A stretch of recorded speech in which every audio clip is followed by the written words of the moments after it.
CM Siddaramaiah ಅವರು ಇವತ್ತು ಜನಸ್ಪಂದನ ಕಾರ್ಯಕ್ರಮವನ್ನು ಹಮ್ಮಿಕೊಂಡಿದ್ದಾರೆ. ಇದಕ್ಕೆ ಭರ್ಜರಿ ಪ್ರತಿಕ್ರಿಯೆ ಸಿಗ್ತಾ ಇದೆ. ರಾಜ್ಯದ ನಾನಾ ಭಾಗಗಳಿಂದ ಜನ ತಮ್ಮ ಕುಂದು ಕೊರತೆಗಳನ್ನು ಇಟ್ಕೊಂಡು ಸಿದ್ದರಾಮಯ್ಯ ಅವರ ಮುಂದೆನೆ ಬಂದು ಇದಕ್ಕೆ ಪರಿಹಾರ ಮಾಡಿಕೊಡಿ ಅಂತ ಕೇಳ್ತಾ ಇದ್ದಾರೆ.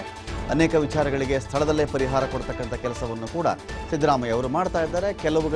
ಕೆಲವು ಸಮಸ್ಯೆಗಳಿಗೆ ಸಂಬಂಧಪಟ್ಟಂತೆ ಸೂಚನೆ ಕೊಡ್ತಾ ಇದ್ದಾರೆ. ಕೆಲವು ಪತ್ರಗಳಿಗೆ ಸಹಿ ಆಗ್ತಾ ಇದ್ದಾರೆ. ಇದನ್ನು ಇಮ್ಮಿಡಿಯೇಟ್ ಆಗಿ ಅಡ್ರೆಸ್ ಮಾಡಬೇಕು ಇಶ್ಯೂನ ಅಂತ ಕೂಡ ಹೇಳ್ತಾ ಇದ್ದಾರೆ.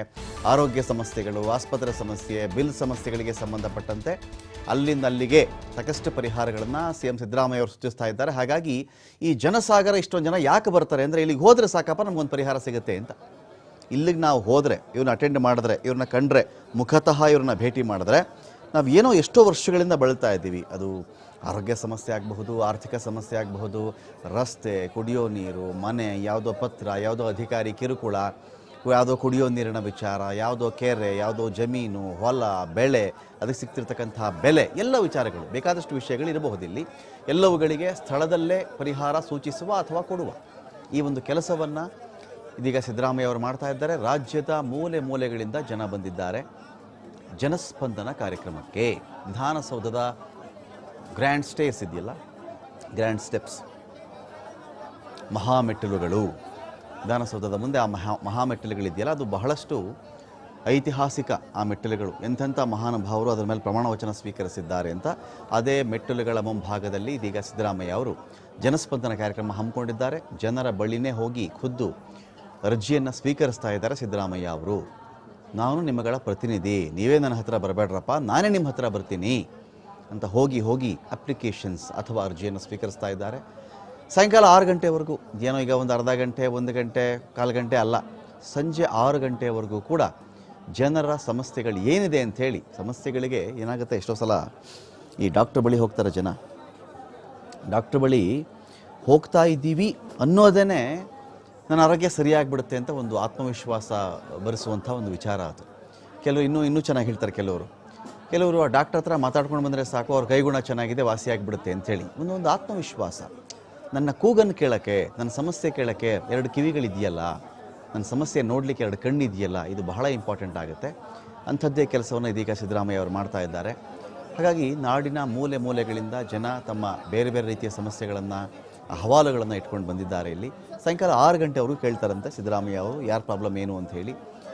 ಪರಿಹಾರದ ಭರವಸೆಯನ್ನು ಕೂಡ ಸಿದ್ದರಾಮಯ್ಯ ಅವರು ಕೊಡ್ತಾ ಇದ್ದಾರೆ. ಜನಸ್ಪಂದನ ಸಭೆಯಲ್ಲಿ ಜನರ ಸಮಸ್ಯೆಗೆ ಸ್ಥಳದಲ್ಲೇ ಪರಿಹಾರ ಕೊಡ್ತಕ್ಕಂಥ ಒಂದು ಯೋಚನೆ ಮತ್ತು ಯೋಜನೆ ಇದು.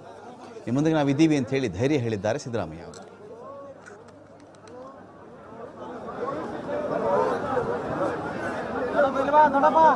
ಈಗ ನಮ್ಮ ತಾತಾಜಿ ಜಮೀನು ತೊಗೊಂಡಿದ್ರು. ಸೊ ನಮ್ಮ ತಾತಾಜಿ ಅಲ್ಲಿರೋವರೆಗೂ ಜಮೀನ ನಮ್ಮ ತಾತಾಜಿನೇ ನೋಡ್ಕೊತಾ ಇದ್ರು. ನಮ್ಮ ತಾತಾಜಿ ತೀರೋಗಿದ ತಕ್ಷಣ ನಾವು ಜಮೀನಿಗೆ ಇಂಪ್ರೂವ್ ಮಾಡಬೇಕು ಅಂತ ನಮ್ಮ ತಂದೆ ಹೋಗಿ ಜಮೀನ ಇಂಪ್ರೂವ್ ಮಾಡಕ್ ಹೋದ್ರು.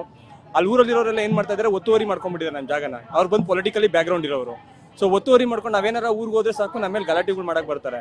ಸರಿ, ನಮ್ಮ ಮೇಲೆ ಗಲಾಟೆ, ಒತ್ತುವರಿಗೆ ಹೋಗಿ ತೆರವು ಮಾಡ್ಸಕ್ಕೆ ಅಂತ ನಾನು ಸರ್ವೆ ಸ್ಕೆಚ್ ಹಾಕಿದೆ. ಸರ್ವೆ ಸ್ಕೆಚ್ ಹಾಕಿದ್ರೆ ಸರ್ವೆ ಅವರಿಗೆ ಸ್ಕೆಚ್ ಕೊಡಬೇಡ ಅಂತ ಹೇಳೋದು ನನ್ನ ಹತ್ರ ಆಡಿಯೋ ರೆಕಾರ್ಡ್ಗಳಿದೆ. ಅದ್ರ ರಿಲೇಟೆಡ್ ಆಗಿ ನಾನು ತಹಸೀಲ್ದಾರ್ ಹತ್ರ ಆಗಲಿ ಎಲ್ಲರ ಹತ್ರ ಕಂಪ್ಲೇಂಟ್ ಕೊಟ್ಟೆ. ಬಿಜೆಪಿ ಪಕ್ಷದವರು ನನ್ನ ಹತ್ರ ಅದ್ರ ಲೀಗಲ್, ನನ್ನ ಹತ್ರ ಆಡಿಯೋ ಪ್ರೂಫ್ಗಳು ಇದೆ. ನಾನು ಇದ್ರ ರಿಲೇಟೆಡ್ ಆಗಿ ನಾನು ತುಮಕೂರು ತಾಲೂಕು ಗ್ರಾಮಾಂತರ ಹರಿಯೂರ್ ಹತ್ರ ದೇವರಟ್ಟಿ ಅಂತ, ಹೆಬ್ಬೂರು ಹೋಬಳಿ. ಸೊ ಇದ್ರ ರಿಲೇಟೆಡ್ ಆಗಿ ನಾನು 2018 ಹೆಬ್ಬೂರು ಸ್ಟೇಷನ್ ಕಂಪ್ಲೇಂಟ್ ಕೊಡ್ತಾನೆ ಇದ್ದೀನಿ. ಕಂಪ್ಲೇಂಟ್ ಕೊಟ್ಟರೆ ಕಂಪ್ಲೇಂಟ್ ತಗೊಂತಾರೆ, NCR ಮಾಡ್ತಾರೆ, ಕ್ಲೋಸ್ ಮಾಡ್ತಾರೆ, ರಾಜಕೀಯ ಪ್ರಭಾವ ತಗೊಂತಾರೆ, ಕ್ಲೋಸ್ ಮಾಡ್ತಾರೆ. ನನಗೆ 10 ವರ್ಷದಿಂದ ದೇವಸ್ಥಾನದಲ್ಲಿ ಪೂಜೆ ಮಾಡ್ತಾ ಇರಲಿಲ್ಲ. ನಾನು ಅವಾಗ ಚಿಕ್ಕ ಹುಡುಗ ಇದ್ದೆ, ನಮ್ಮ ಮನೇಲಿ ನಾನು ಮುಂದಕ್ಕೆ ಹೋಗ್ಬಿಡ್ತಾ ಇರಲಿಲ್ಲ. ನಾನು ಕೇಳೋವರೆಗೂ ಎಲ್ಲ ಕೇಳ್ಕೊಂಡೆ. ನನಗೆ ಯಾರು ಸಪೋರ್ಟೇ ಮಾಡಲಿಲ್ಲ. ಊರಲ್ಲಿ PDO ಗ್ರಾಮ ಸಭೆಯಲ್ಲಿ ಒಂದ್ಸತಿ ನಾನು ಇದ್ರ ಬಗ್ಗೆ ದೊಡ್ಡವರಿಗೆಲ್ಲ ಇನ್ಫಾರ್ಮ್ ಮಾಡಿದೆ. ಯಾರು ನನಗೆ ಸ್ಪಂದನೆನೂ ಮಾಡಲಿಲ್ಲ, ನನಗೆ ಪೂಜೆ ಮಾಡಬೇಕು ಅಂತಲೂ ಹೇಳಲಿಲ್ಲ. ಈಗ ದೇವಸ್ಥಾನದಲ್ಲಿ ಪೂಜೆ ಆಗಿ ಅದು ವಿಡಿಯೋ ವೈರಲ್ ಆಗಿದ ತಕ್ಷಣ ಇವಾಗ ಊರಲ್ಲಿರೋರೆಲ್ಲ ನನ್ನ ಮೇಲೆ ಕೆಂಡ ಕರ್ಕೊಂಡು ನನ್ನ ಮೇಲೆ ಹಲ್ಲೆ ಮಾಡೋಕ್ಕೂ ಪ್ರಯತ್ನ ಪಟ್ಟಿದ್ದಾರೆ. ಅದ್ರ ರಿಲೇಟೆಡ್ ನಾನು ಕಂಪ್ಲೇಂಟ್ಗಳೆಲ್ಲ ಕೊಡ್ತಾನೆ ಇದ್ದೀನಿ. ಏನೇ ಕೊಟ್ಟರು ಅಲ್ಲಿ ಪ್ರಭಾವಿ, ನೆನ್ನೆನೂ ಅಷ್ಟೇ, ಸಂಡೇ ನೈಟು ನನ್ನ ಹತ್ರ ಕವರ್ 150 ಜನ ಊರ ಮುಂದೆ ಗ್ರಾಮ ಸಭೆ ಕಳಿಸೋದು. ಒಬ್ಬ ಸಬ್ ಇನ್ಸ್ಪೆಕ್ಟರ್ ಬಂದ್ರು, ಅವ್ರ ಮುಂದೆನೇ ಪೈಪ್ ಎಲ್ಲ ಹೊಡೆದಾಕೋದು. ನನಗೆ ಕುಡಿಯೋ ನೀರಿಗೆ ಮತ್ತೆ ತೋಟಕ್ಕೆ ಹೋಗೋ ನೀರಿಗೆಲ್ಲ ಕಲ್ಲೆತ್ತಾಕ್ತಾರೆ. ಆಮೇಲೆ ದೇವಸ್ಥಾನದಲ್ಲಿ ತೊಂದರೆ ಮಾಡ್ತಾ ಇದ್ರು. ಇವಾಗ ದೇವಸ್ಥಾನದ ಕಂಟ್ರೋಲ್ ಮಾಡಿದ್ದಾರೆ. ಡೈರೆಕ್ಟ್ ಆಗಿ ಸಬ್ ಇನ್ಸ್ಪೆಕ್ಟರ್ಗಳೆಲ್ಲ ಹೆಲ್ಪ್ ತಗೊಂಡು ನನಗೆ ಜಾಗ ಒತ್ತು, ನನಗೆ ಊರೊಳಗೆ ಬಿಡಕ್ ಬರಲ್ಲ, ಜಮೀನಲ್ಲಿ ಮಾರ್ಬೇಕು. ಈಗ ಅರ್ಜಿ ಇಲ್ಲೂ ಕೊಟ್ಟಿದ್ದೀನಿ, ಕಂಪ್ಲೇಂಟು ಕೊಟ್ಟಿದ್ದೀನಿ. ಕಂಪ್ಲೇಂಟ್ ಕೊಟ್ಟು NCR ಮಾಡ್ಬಿಟ್ಟು ಕ್ಲೋಸ್ ಮಾಡೋದು. ಈಗ ನಾನು SP ಅವ್ರ ಗಮನ, ನಾನು ಸ್ಟೇಷನ್ ಸ್ಟಾರ್ಟಿಂಗ್ ಕಂಪ್ಲೇಂಟ್ ತಗೊಳ್ಳಿಲ್ಲ. ಡೀಟೇಲ್ಸ್ ಕೊಡ್ತಿದ್ದೀವಿ ಎಲೆನ್ ಸ್ವಾಮಿ. ಜನಸ್ಪಂದನ ಕಾರ್ಯಕ್ರಮಕ್ಕೆ ಸ್ಪಂದನೆ ಹೇಗೆ ಸಿಗ್ತಾ ಇದೆ, ಜನ ಹೇಗೆ ರಿಯಾಕ್ಟ್ ಮಾಡ್ತಾ ಇದ್ದಾರೆ, ಯಾವ್ಯಾವ ಭಾಗದಿಂದ ಜನ ಬಂದಿದ್ದಾರೆ, ಪ್ರಮುಖವಾಗಿ ಅವ್ರ ಸಮಸ್ಯೆಗಳೇನು ಅಂತ? ರಮಕಾಂತ್, ಇವತ್ತು ಸಿಎಂ ಸಿದ್ದರಾಮಯ್ಯನವರ ನೇತೃತ್ವದಲ್ಲಿ ಎರಡನೇ ಜನಸ್ಪಂದನೆ ಕಾರ್ಯಕ್ರಮ ನಡೀತಾ ಇರುವಂಥದ್ದು. ಈ ಹಿಂದೆ ಸಿಎಂ ಗೃಹ ಕಚೇರಿಯಲ್ಲಿ ಕೃಷ್ಣಾದಲ್ಲಿ ಮೊದಲ ಒಂದು ಜನಸ್ಪಂದನೆ ಕಾರ್ಯಕ್ರಮ ಮಾಡಿದ್ರು. ಸಾಕಷ್ಟು ಒಂದು ಬೆಂಬಲವೂ ಕೂಡ ವ್ಯಕ್ತ ಆಗಿತ್ತು. ಜೊತೆಗೆ ಸಮಸ್ಯೆಗಳನ್ನ ಹೊತ್ತು ಬಂದಂತಹ ಜನರಿಗೆ ಇಲ್ಲಿ ಸಮಸ್ಯೆಗಳಿಗೆ ಪರಿಹಾರ ಕೂಡ ಸಿಕ್ಕಿತ್ತು ಎಂಬ ಭರವಸೆಯ ಮೇಲೆ ಮತ್ತೆ ಇವತ್ತು ಕೂಡ ಜನಸ್ಪಂದನೆ ಕಾರ್ಯಕ್ರಮದಂತ ಸಾವಿರಾರು ಜನ ರಾಜ್ಯದ ವಿವಿಧ ಮೂಲೆಗಳಿಂದ ಬರ್ತಾ ಇದ್ದಾರೆ. ಈಗ ಸುಮಾರು 8 ರಿಂದ 10 ಸಾವಿರ ಜನರು ಆಗಮಿಸುವ ಒಂದು ನಿರೀಕ್ಷೆ ಇತ್ತು. ಈಗಾಗಲೇ ಸಾವಿರಾರು ಸಂಖ್ಯೆಯಲ್ಲಿ ಜನರು ಆಗಮಿಸಿರುವಂಥದ್ದು.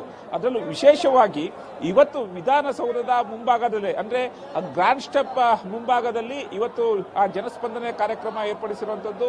ವಿಶಾಲವಾಗಿ ಇಲ್ಲೆಲ್ಲ ಕೂಡ ಏನು ಪೆಂಡಲ್ ಹಾಕಿಸುವ ಮೂಲಕ ಆ ಜನರಿಗೆ ಬಂದವರಿಗೂ ಕೂಡ ಮೂಲಭೂತ ಸೌಕರ್ಯಗಳನ್ನು ಕೂಡ ಒದಗಿಸಲಾಗ್ತಾ ಇದೆ. ಅಂದ್ರೆ ಬಂದವರಿಗೆ ಊಟ ಹಾಗೂ ತಿಂಡಿ, ಜೊತೆಗೆ ನೀರು, ಕುಡಿಯೋಕೆ ನೀರಿನ ವ್ಯವಸ್ಥೆ ಎಲ್ಲವನ್ನು ವ್ಯವಸ್ಥೆ ಮಾಡಲಾಗ್ತಾ ಇದೆ. ರಾಜ್ಯದ ವಿವಿಧ ಮೂಲೆಗಳಿಂದ ಜನ ತಮ್ಮ ಸಮಸ್ಯೆಗಳನ್ನ ಹೊತ್ತು ಆ ಸಿಎಂ ಸಿದ್ದರಾಮಯ್ಯನವರ ಬಳಿ ಹೋದಂತ ಸಂದರ್ಭದಲ್ಲಿ ಸಮಸ್ಯೆಗಳಿಗೆ ಪರಿಹಾರ ಆಗುತ್ತೆ, ಪರಿಹಾರ ಸಿಗುತ್ತೆ ಎಂಬ ನಿರೀಕ್ಷೆಯಿಂದ ಬಂದಿರುವಂತದ್ದು.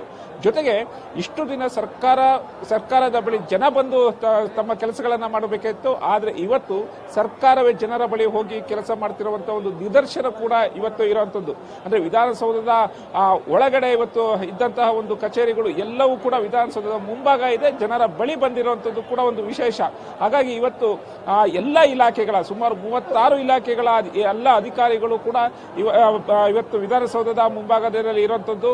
ಜನರ ಸಮಸ್ಯೆಗಳನ್ನ ಕೇಳಿ ಅದಕ್ಕೆ ಪರಿಹಾರವನ್ನು ತಕ್ಷಣವೇ ಕೊಡುವಂತಹ ಒಂದು ಕೆಲಸವನ್ನು ಕೂಡ ಅಧಿಕಾರಿಗಳು ಹಾಗೂ ಸಂಬಂಧಪಟ್ಟಂತ ಇಲಾಖೆಯ ಸಿಬ್ಬಂದಿಗಳು ಪ್ರಯತ್ನವನ್ನ ಮಾಡ್ತಾ ಇರುವಂತದ್ದು.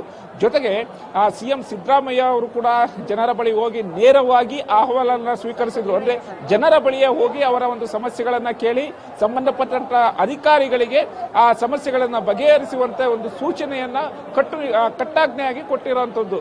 ಅಂದ್ರೆ ಸಂಪೂರ್ಣವಾಗಿ ಜನರ ಪರವ ಇದ್ದೇವೆ, ನಾವು ಜನರ ಸಮಸ್ಯೆಗಳನ್ನ ಪರಿಹಾರ ಮಾಡೋದಕ್ಕೆ ನಾವು ಸರ್ಕಾರ ಕಂಕಣವಾಗಿ ಪಟ್ಟ ತೊಟ್ಟಿದೆ ಎಂಬ ವಿಚಾರವನ್ನ ಸ್ವತಃ ಸಿಎಂ ಸಿದ್ದರಾಮಯ್ಯನವರೇ ತೋರಿಸ್ಕೊಟ್ಟಿರುವಂತದ್ದು.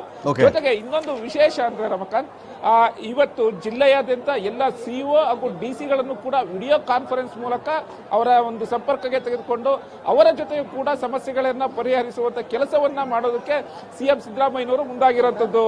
Ramakant, thank you L N Swami.